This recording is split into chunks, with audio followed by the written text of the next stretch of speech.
What is up, everyone? This is RantZ over here from PlayerEssence.com, and welcome to another PE RantZ video that I have here for you guys. And today, as you guys have seen in the title, we're going to be talking about Metroid, and all of these people coming out of the woodwork talking about Metroid doesn't sell enough, or Metroid is not a popular franchise, or Metroid is niche and doesn't deserve, or Nintendo can't afford to make another game. And I've seen this argument from supposed Metroid fans many times, and I would say this argument is completely bull poop. Yes, it's actually a really bad argument, and it's a bad argument for many different ways. But let's attack it from the first area where I say this is a bad argument from. One, Metroid is one of the most iconic franchises in the history of video games. It's one of the most recognized. Samus Aran is one of the most recognized characters. So immediately right off the bat, when you say there's a Metroid game, there's already going to be a set number, probably in the millions, that people that know this person, whether it's from Smash Bros or other cameos Samus has had. She is a very popular character that many gamers know and love. So right off the bat, when you talk about financially, what is the draw or anything, you can already say, well, we have a very marketable character. So for anyone to say, oh, well, Metroid doesn't sell enough, no. From the very beginning, even just looking at it from marketing aspects, you already have a set install base of millions of people that know who that character is, and millions of people who say, yeah, I've played a Metroid game before, because the sales have already said that. So from the marketing standpoint, I think it's a flawed tactic to even hint that a Metroid game could not even sell well based on how popular the character Samus Aran is. Now, let's move on to the next thing that I hear people say, and that Metroid games do not sell enough. Now, this is the worst argument, and I'll tell you the reason why this is the worst argument. Metroid is one of the most groundbreaking franchises and one of the most innovative franchises.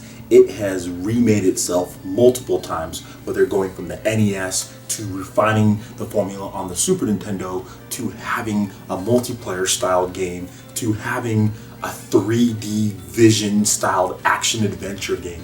Metroid has remolded itself and has sold very well in each one of those major editions, from the NES version all the way to the GameCube and Wii versions. Heck, even Metroid Other M, that kind of remade itself, still sold over 1 million units. But let's break it down by numbers, because that's what people are saying. Oh, well, it doesn't sell enough. Well, let's take a look.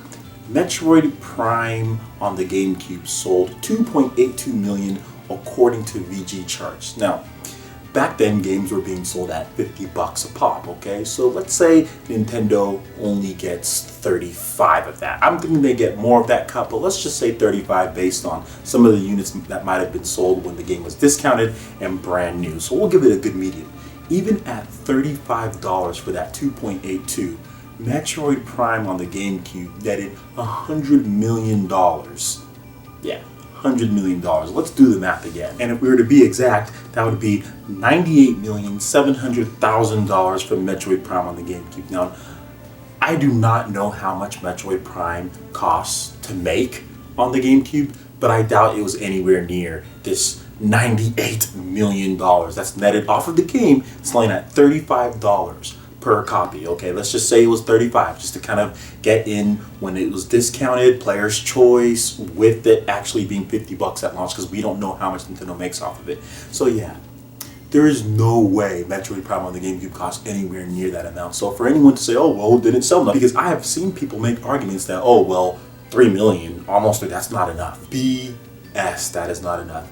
We can even go to the later games. Let's talk about Metroid Prime on the Wii. Metroid Prime 3 Corruption. Well, a lot of people like to bring up, oh, well, the Wii had 100 million install base and it only sold 1.79 million according to VG charts. Well, you have to remember, at the time that Metroid Prime 3 Corruption was released, the Wii didn't have that 100 million. It wasn't relative to the install base. The install base is probably around what the GameCube was at, 20 million or so, pretty much in its first year. The Wii sold really well because Metroid Prime 3 Corruption came out in 2007, a year after the Wii launched. Even if you look at that, 1.79 million units. Once again, we're going to go ahead and use 35 as just the median scale here for how much Nintendo made off of each copy sold. Still a staggering $62,650,000.